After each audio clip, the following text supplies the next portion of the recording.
everyone experiences anxiety. Everyone experiences some low mood, right? There's nothing wrong with that. That's part of being human, right? If we didn't experience that anxiety, for example, if I had no anxiety, I wouldn't have written anything here, right? I wouldn't have come prepared.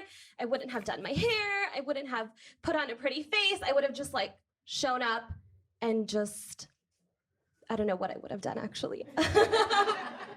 But that anxiety encouraged me to prepare for this, right? So in that case, that anxiety is helpful. It's serving a purpose, right? When your anxiety is no longer serving a purpose, that's when you come to see me, right? So what that means is, for example, let's say Roxanne invited me out for dinner, right? We're friends, we're gonna go out for coffee or we're gonna go out for dinner. And that to me triggers strong anxiety, right? And that anxiety may look like, I'm having thoughts of, what am I gonna say? What are we gonna talk about? Is she gonna think I don't know what I'm talking about? Is she going to think that my hair doesn't look nice? Is she going to, all these thoughts run through my head, right? And that increases my anxiety. So what happens is, this is called the cycle of avoidance, right? Something triggers an emotion. So that's Roxanne inviting me out for coffee. And then it causes me to avoid, right? So there's different ways that we often avoid. There's very obvious avoidance, right? Where I call Roxanne, or maybe I don't even call Roxanne. I just send her a text because calling makes me more anxious. I say, I'm feeling kind of sick today, Roxanne, so I can't come for coffee, right? That's my obvious avoidance. I completely avoid the situation. And then we have less obvious avoidance where maybe I go for the coffee, but I'm looking away the whole time, right? I'm looking down, I'm just, not making eye contact. And then we have more subtle avoidance, right? Or what we call cognitive avoidance, sorry.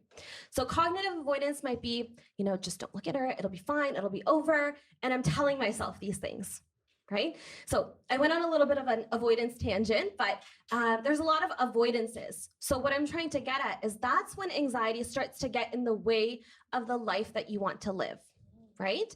And that's when, perhaps you want to speak to a friend, get some professional support to help you do what we call some opposite actions, right? So I'll talk about that in just a moment. But if I didn't do an opposite action, going again in that cycle of avoidance, I avoid. And that last little bubble that I like to talk about is missing out in life, right? And so now, each time a friend invites me out, maybe I'm making up an excuse, I'm not going, and I'm starting to miss out on that social relationship, right? And that actually puts us back into that vicious cycle, because now I'm like, why doesn't Roxanne call me anymore, right? How come she doesn't want to hang out? Maybe I really do suck. Maybe nobody likes my hair. I keep going back to hair. I spend a lot of time on it, And I start to believe these things because I haven't given myself the opportunity to, what we call in therapist words, check the evidence, right? I haven't actually went on that coffee date to actually experience, actually, I had a good time. Actually, she had a lot of nice things to say. Actually, I had a lot of things to talk about, right? And I get to weigh the evidence on all those, we call them thinking traps in CBT therapy. I am a CBT, I am obsessed a little bit. And I wouldn't say an expert, but okay, fine, I'm an expert. No, I think CBT works, and CBT stands for, who's heard of CBT before? Yes and no's. It's kind of like the gold standard. I've worked a lot in hospitals and clinical care, so that's kind of like the, use this, it works. And I really think it does. So CBT stands for cognitive behavioral therapy, right? So cognitive is the fancy word for thoughts. And then we've got our behaviors, which contributes to our mood, right? So if I think, going back to that avoidance example, if I think I won't have fun at this coffee date, then I engage in a different behavior. I don't go, right? So when we're doing CBT therapy, we want to challenge both those things. We want to challenge those thoughts, right, by gathering that evidence. And how do we do that? By going, checking the evidence. Yeah, checking the evidence is one, and changing the behavior, right? So we do those opposite actions. So opposite actions can look like what we call, or I like to call them compassionate opposite actions. So it doesn't need to be, I go for this 7-course meal with Roxanne. It could just be, hey, Roxanne, let's do like a phone call. I'm feeling kind of sick, but you grab your coffee at your home and I'll grab my coffee and we'll just chat on the phone.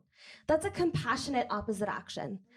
And then slowly we do what we call exposures, right? So first we do this phone call date, and then we do this like quick coffee at a coffee shop, and then we do a lunch, and then we do a dinner, and then we do like a whole girls' spa night, right? Right, Roxanne? Yeah. Spa, right? Okay. So that's what we call an exposure hierarchy. So that, in a nutshell, is a lot of what I do with the clients that I see for CBT therapy, and that's really effective with anxiety, like I mentioned. It's really effective with depression as well, so low mood, because we're activating ourselves.